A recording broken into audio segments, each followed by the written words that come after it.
Muy buenos días, mi estimado, eh, para los estudios de Rana y Televisión Online, aquí en la provincia del Oro. Muy Bienvenido. buenos días. Un gusto, Franklin, el poder estar en su prestigioso medio de comunicación. Primero, expresar mi solidaridad con todas las familias de los ecuatorianos que han perdido sus seres queridos como consecuencia del coronavirus. Agradecerle por la oportunidad que nos da el Frente Popular de expresar sus puntos de vista sobre la situación que estamos atravesando. Sí, Don muy Nelson, bien. buenos días, ¿cómo está? Desde Machala lo saluda Pablo Salazar. Don Nelson, bueno, mi pregunta es la siguiente, don Nelson. ¿Qué papel desempeñan los trabajadores en el sector social? Cuéntenos un poquito. A ver, Pablo, los trabajadores hemos sido los más solidarios en la confrontación con el tema de la pandemia. Somos los trabajadores y los sectores sociales los que estamos en primera línea en el combate al coronavirus. Somos los trabajadores los que estamos arriesgando nuestras vidas para salvar más vidas. Esta es una muestra en el caso de los trabajadores de la salud, en el caso de los médicos, enfermeras, auxiliares, personal de limpieza, de mantenimiento, el personal de alimentación, a quienes les expresamos nuestra solidaridad, nuestro respaldo, nuestro apoyo, pero también nuestra admiración en la entrega que están dando en medio de este combate a pesar de las adversidades con las que están atravesando. No puede ser posible que las autoridades visiten los hospitales de diferentes provincias con las manos vacías, mientras los trabajadores no tienen los implementos de bioseguridad, como está ocurriendo en la provincia del Oro y particularmente en la ciudad de Machala, en donde tuvieron que hacer incluso paralizaciones para exigir que se les dote de mascarillas, de las gafas que se requieren, de los guantes. Esta es una expresión de lo que estamos haciendo, como decía, los trabajadores desde el lado de la confrontación con el coronavirus. Pero de igual manera, los trabajadores del campo, quienes están produciendo de manera permanente los productos para abastecer a las grandes ciudades, para que no falten los alimentos, el papel que juegan los trabajadores de la recolección de basura en los municipios, en los consejos provinciales, es una muestra de cómo estamos laborando para enfrentar el tema del coronavirus. Pero de igual manera, los trabajadores de las áreas estratégicas, del sector petrolero, del sector energético, del sector de telecomunicaciones, del agua potable, quienes nos han dotado de este servicio y para no tener ninguna dificultad, ¿no es cierto?, desde los distintos actores. Esto es una muestra de la capacidad, del compromiso de los trabajadores. Igualmente, nuestros compañeros choferes, que son los que trasladan los productos desde el campo a la ciudad para abastecer los mercados, ¿no es cierto?, de alimentos y para que la gente pueda acceder a eso. Sin embargo, tenemos del otro lado posiciones bien atrasadas, bien retrógradas, como en el caso del comité empresarial. Mientras los trabajadores arrimamos el hombro, hacemos todo este esfuerzo por salir adelante, los empresarios están despidiendo de los puestos de trabajo a los obreros y obreras en el país. Son más de 20,000 trabajadores los despedidos. Y no son pues de la pequeña o mediana industria como se nos quiere hacer ver, que se nos dice que están en problemas económicos. Quienes están despidiendo son los sectores que han tenido ganancias importantes en el país. Por ejemplo, el grupo El Juri, dueños de Casa, de Edesa y también de Coliñal. Este sector es el que más ha despedido a los trabajadores. En el caso de las florícolas, también sectores que tuvieron utilidades importantísimas están despidiendo.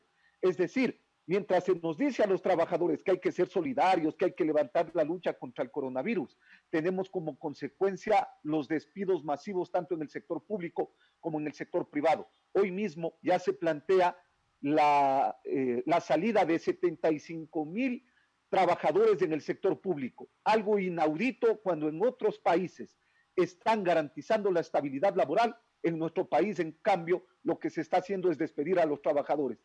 ¿Y qué ocurre con esto? Don Nelson, yo tenía una pregunta al respecto. Bueno, ¿cómo afecta a los trabajadores esta ley de solidaridad que se va a tramitar en el Congreso, en la Asamblea Nacional, mi estimado don Nelson? A ver, aquí hay dos cosas, ¿no es cierto? Esta mal llamada ley de solidaridad no busca resolver los problemas de la pandemia. Lo que busca es meterle la mano al bolsillo de los trabajadores. El gobierno nacional decía que hay que levantar las solidaridades de todos los sectores. Sin embargo, yo le he expresado cuál ha sido nuestro papel más allá del tema de la solidaridad, es el compromiso con la sociedad ecuatoriana para enfrentar la pandemia. Pero, ¿qué es lo que busca el gobierno con esta ley? Lo que busca es meterle la mano al bolsillo de los trabajadores y los sectores sociales. Con esta propuesta, lo que busca es sacarle cerca de 900 millones de dólares del aporte de los trabajadores, mientras al comité empresarial se le dice que aporte solamente con 500 millones cuando ellos han ganado importantes utilidades, cuando ellos han obtenido importantes ingresos. Y por otro lado, también se establece mecanismos en esta ley que van a afectar el tema de los ingresos. Usted no le puede pedir, Pablo, a un trabajador que gana $500, que no alcanza a cubrir ni las necesidades de su familia, ni la comida, ni los alimentos, que contribuya con el 1%, porque eso es deteriorar sus ingresos. Pero, como contrapartida, por ejemplo, el gobierno no topa las grandes fortunas. El señor El Juri tiene cerca de 1.300 millones de dólares como fortuna propia, individual, y a él no se le topa. El señor Egas tiene 1.600 millones de dólares como persona natural.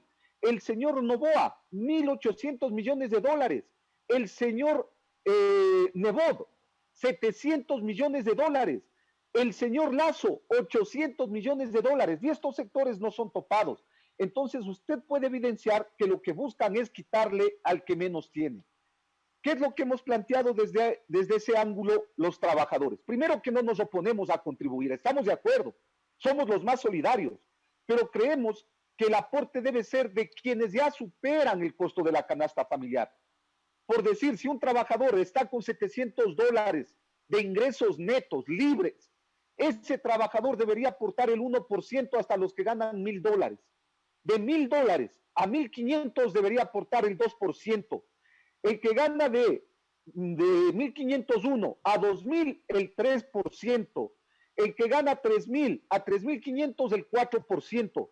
Y así deberíamos ir en una escala hasta llegar a los que ganan por encima de los $10.000, que en cambio ya deberían aportar montos por encima del 15%.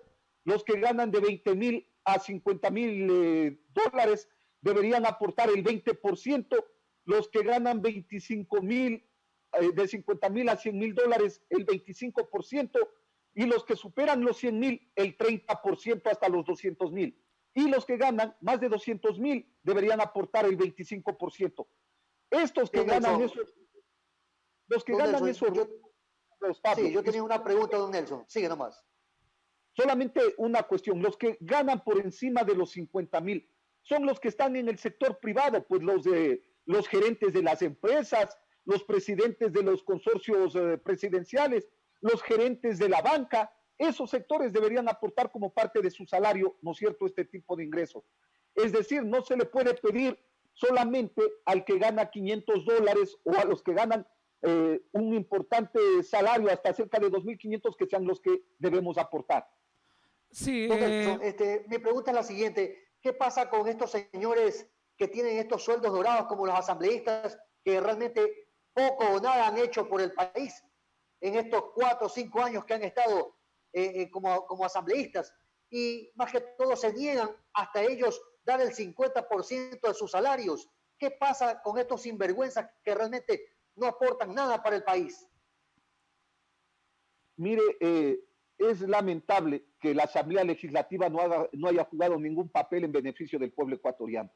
Así como no cumplió su papel, su rol, para enfrentar las políticas del gobierno que buscaban entregar las empresas estatales a manos privadas, así como se negaron a tratar una ley para devolverle cuando se planteaba eliminar los subsidios en octubre. Usted recordará que lo que hicieron es simplemente cerrar la asamblea e irse a su casa.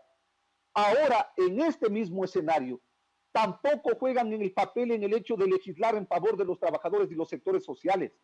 Por eso es necesario que ese sector también contribuya con el tema de la disminución de los salarios, al igual que los sectores que están ligados al gobierno, presidente, vicepresidente, ministros, asesores presidenciales, asesores ministeriales. No puede ser posible que un ministro tenga 5 o 6 asesores, que un asambleísta tenga 4 o 5 asesores y no cumplan el rol para el que fueron nominados en esos sectores. Mientras tanto, se rompe por el lado más débil cuando se le busca meter la mano, ¿no es cierto?, al bolsillo de los trabajadores, de los sectores sociales y populares. Por eso es la posición del Frente Popular de levantar la necesidad de la lucha, de la acción, de la unidad de los trabajadores y los pueblos. Hay que levantar la solidaridad, pero también hay que levantar la acción para defender los intereses de los trabajadores. Hoy en la ley económica urgente que se está planteando, la ley de reordenamiento de finanzas públicas, está enmarcado un sinnúmero de aspectos. Entre ellos, por ejemplo, el despido de los 75,000 trabajadores. Está como parte de esta ley una reforma laboral que no busca resolver los problemas, que los va a agudizar, porque priorizan el tema de los despidos, priorizan la reducción de los salarios de los trabajadores en el 25%, establecen, entre comillas, un acuerdo entre las partes. ¿Qué acuerdo puede haber entre un trabajador y un empresario cuando nos están diciendo o te bajo el 25% de tu salario o te boto de tu trabajo? Es obvio que el trabajador se ve obligado a asumir la presión empresarial y tener que aceptar la reducción del salario. Entonces no puede haber acuerdo cuando se nos está imponiendo las cosas. Aquí vamos a llegar a la ley del más fuerte, del que tiene los recursos económicos, que es el que termina imponiendo sus intereses. Y más aún, cuando hoy dicen que este diálogo o este acuerdo entre las partes debe ser de manera individual, es decir, se le quiere quitar el derecho a los trabajadores de la organización, quieren quitarle el papel de los sindicatos ya no jugarían ningún papel si llegan al tema de que me debo poner individualmente yo como trabajador con el empleador. Entonces quedamos en la indefección. Estos elementos son los que nosotros hemos rechazado, porque los problemas no se van a resolver con más despidos, con más eliminación de los derechos. Los problemas se van a resolver sobre la base de garantizar la estabilidad laboral, de garantizar los ingresos, de respetar la libertad de organización, de respetar el derecho de afiliación a la seguridad social, así como también la libertad de contratación colectiva. Si estos elementos centrales del mundo del trabajo se respetan, es obvio que se garantizan derechos. Don Nelson, ¿y qué va a hacer? Bueno, prácticamente usted como presidente de este gremio, al respecto de lo que está pasando, de esta ley de solidaridad que ya se va a tramitar en la Asamblea, ¿qué decisión van a tomar ustedes, mi estimado Nelson? A ver, primero los diferentes sectores a los que represento en mi calidad de presidente nacional del Frente Popular, en donde están organizados los maestros de la Unión Nacional de Educadores, del cual son parte la Unión General de Trabajadores del Ecuador, de nuestra organización es parte de la Federación Única de Afiliados al Seguro Social Campesino, la Federación de Estudiantes Universitarios del Ecuador, la FEUE, la Federación de Estudiantes Secundarios del Ecuador, la FESE, las organizaciones barriales.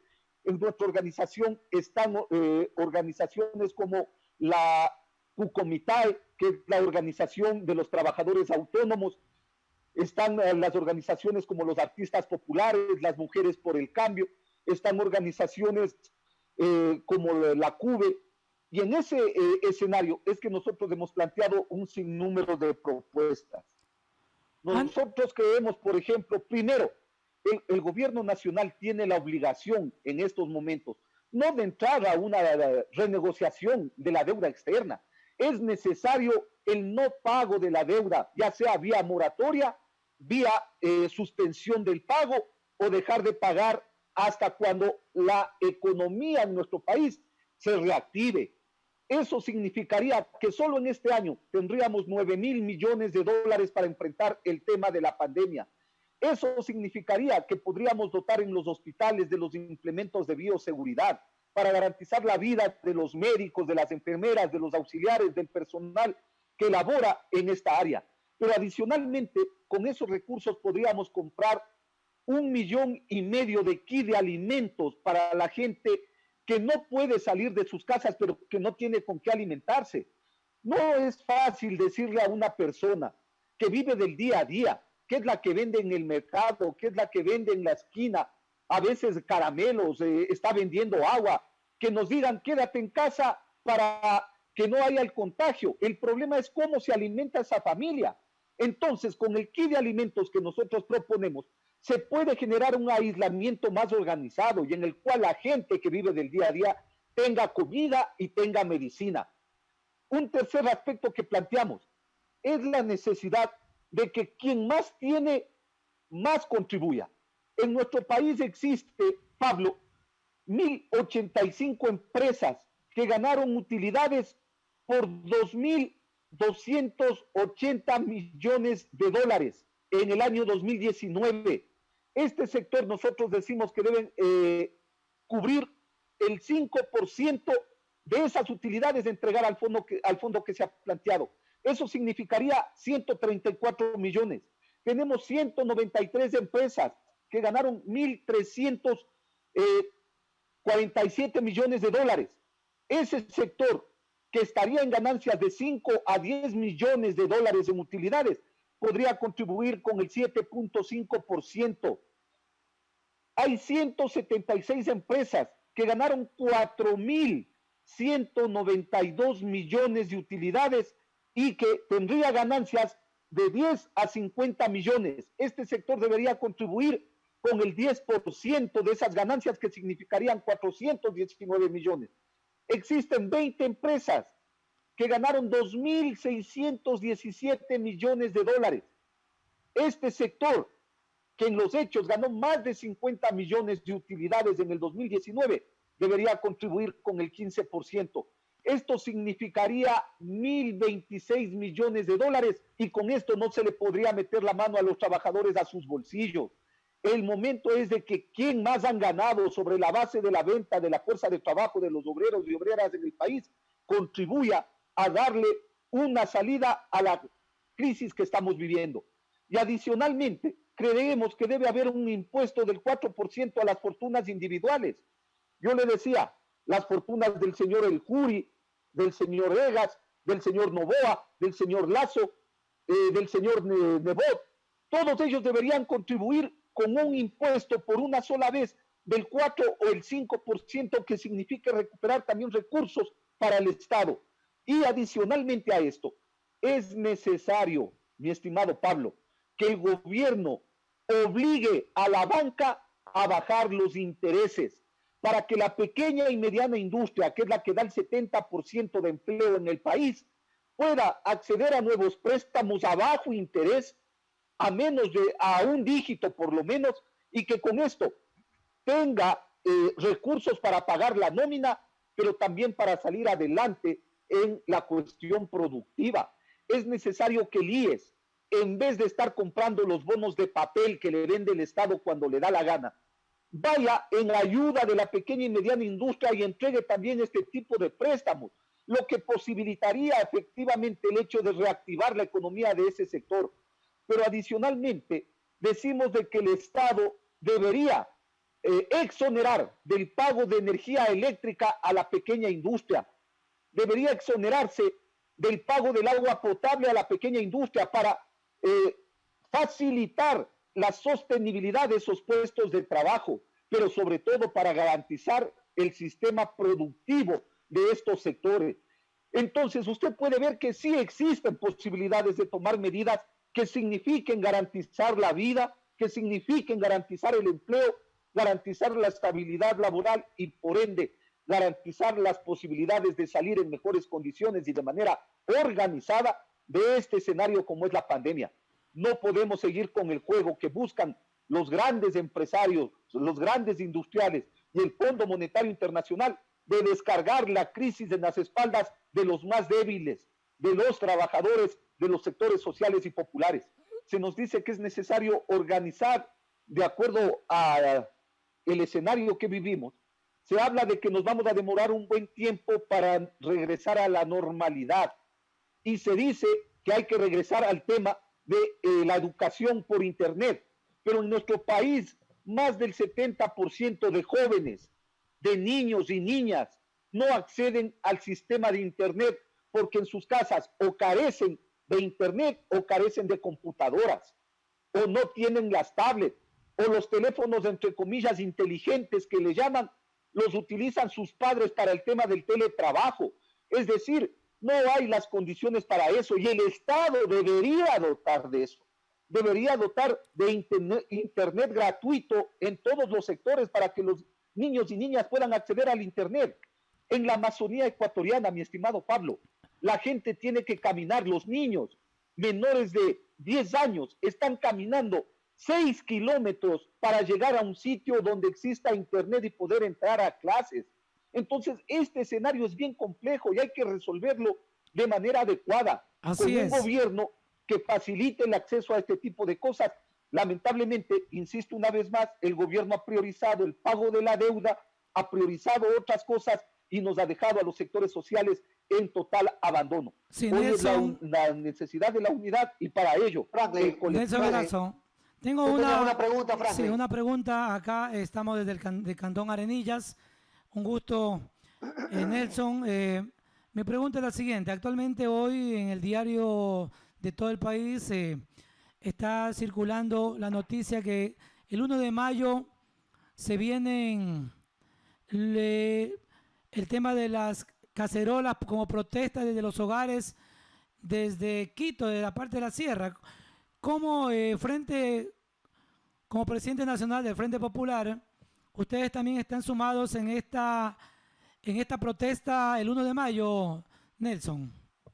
A ver, los trabajadores organizados en el Frente Unitario de Trabajadores, el movimiento indígena organizado en la CONAIE y los sectores sociales y populares organizados en el Frente Popular, hemos retomado la unidad del colectivo nacional de dirección, colectivo que derrotó al correísmo en las pretensiones de la reelección, colectivo que en octubre le hizo retroceder al gobierno nacional en las pretensiones de la eliminación de los subsidios y que en los actuales momentos este colectivo, esta unidad de los trabajadores del movimiento indígena y de los sectores populares y sociales, estamos implementando acciones para defender la vida, para defender los derechos de los trabajadores y los pueblos. En ese marco es que este colectivo ha llamado a un 1 de mayo en defensa de la vida, un 1 de mayo en defensa de los derechos, en defensa de la soberanía, un 1 de mayo en donde se ponga por delante la necesidad de garantizar los derechos humanos del pueblo ecuatoriano. Pero ¿cómo va a ser este 1 de mayo, Nelson? ¿Cómo va a ser este 1 de mayo? Porque no se puede salir a las calles. Va a ser de una forma diferente. Bajo la consigna del 1 de mayo, por la vida, por comida y medicina ya, va también las consignas de la defensa de la estabilidad laboral, de los derechos humanos y de los derechos sociales.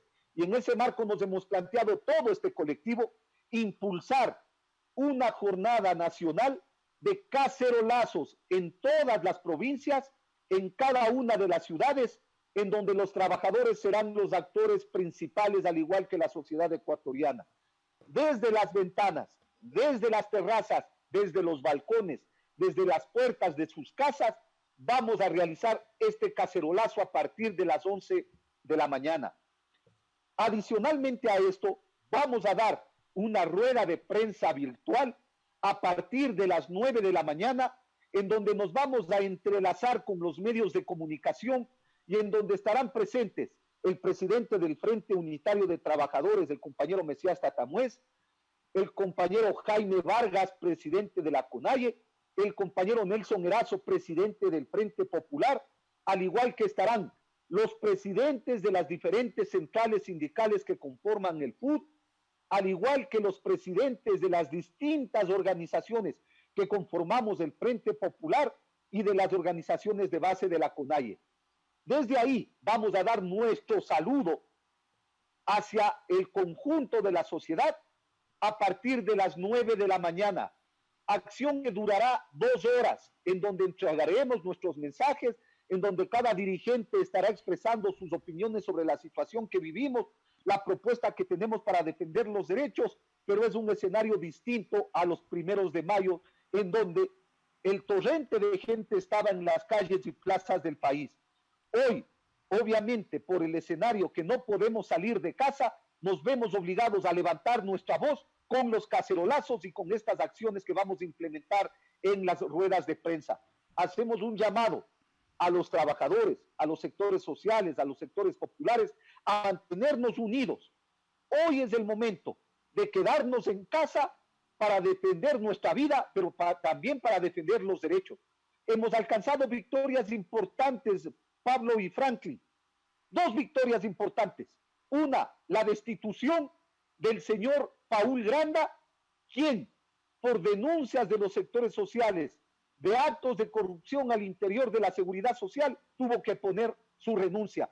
Y un segundo aspecto que hemos alcanzado como una victoria importante es el hecho de que en el caso del Magisterio Nacional, por ejemplo, no esté dentro de quienes deben ser descontados sus salarios, al igual que los trabajadores de la salud, para el aporte que hoy está exigiendo el gobierno nacional, porque estos sectores están declarados en emergencia y no puede ser posible que mientras están laborando también tengan que aportar a la crisis, mientras los que están desde sus casas sin hacer mayor cosa, como son los dueños del capital, en cambio no quieran aportar como deberían aportar en estos momentos. Así es, Nelson. Por acá tenemos un mensaje de la UNE, el oro. Los trabajadores somos solidarios, pero el que más gana, más debe aportar. 1 de mayo, primero la vida. Muy bien los aspectos importantes del Frente Popular que están planteando, donde van a brindar pues algunas facilidades, serían que no se les cobre también energía eléctrica, agua potable y que la banca privada condone las deudas. Bueno, y estabilidad laboral y otros aspectos más como son también mejorar la salud y también alimentos para seguir quedándonos en casa frente a que esto demoraría un poco más. 8:10. Estamos llegando ya a la parte final de esta entrevista, mi estimado presidente nacional del Frente Popular. Pablo, por favor, con la parte final. Sí, yo tenía una última pregunta para el señor Nelson Erazo. Don Nelson, bueno, ¿qué ustedes hacer como Frente Popular?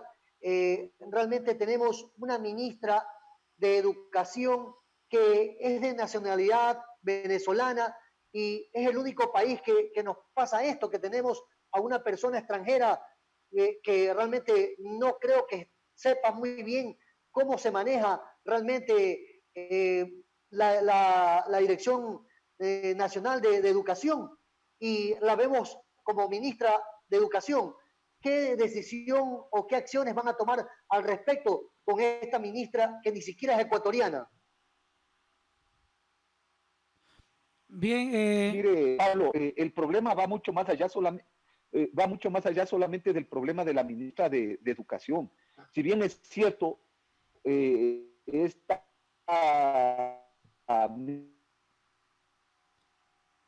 sí se entrecorta la comunicación. Bien, 8:11 a.m. Estamos ya en la parte final de esta entrevista. Pablo, por favor, si estamos con el tiempo también. Sí, estamos con el tiempo, Pablo. Con esta inquietud. Lo que ocurre es que en el gobierno nacional existe gente inoperante, incapaz. Estos problemas de la ministra de Educación se repiten también en el tema del ministro de Economía, que privilegia la deuda con el Fondo Monetario en vez de privilegiar la vida de los ecuatorianos. Fíjese usted que pagó 324 millones de dólares, en vez de eso, esos recursos de entregar al sistema de salud para evitar la contaminación del personal médico. Pero también estos problemas existen en el Ministerio de Salud.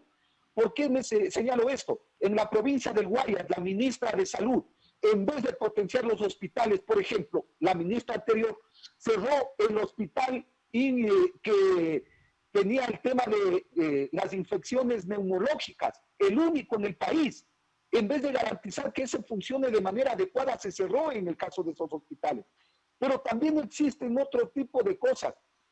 Quienes se querían aprovechar de los recursos de los afiliados, de los asegurados, en medio de la pandemia, quisieron llevarse la plata de los afiliados desde el Seguro Social. Es decir, quienes están alrededor del gobierno nacional tienen como principal escenario sus intereses y no los intereses del pueblo ecuatoriano. Sí. Por eso es necesario estar atentos, unificados, todos los sectores, para enfrentar no solamente lo que hoy estamos viviendo, sino también el tema de la pospandemia. Sí, algo breve, un mensaje final, mi estimado Nelson, por favor.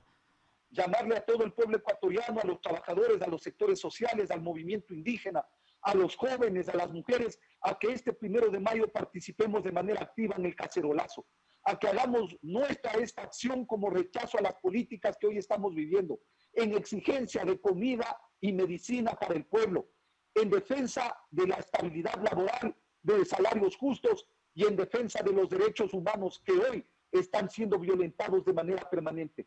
Darles mi abrazo solidario, mi solidaridad con todo el pueblo del Ecuador y en particular con los trabajadores y sectores sociales de la provincia del Oro y en la provincia de Machala, quienes están siendo sujetos de un sinnúmero de violación de derechos por parte del gobierno nacional. Un abrazo y muchas gracias por la entrevista del día de hoy.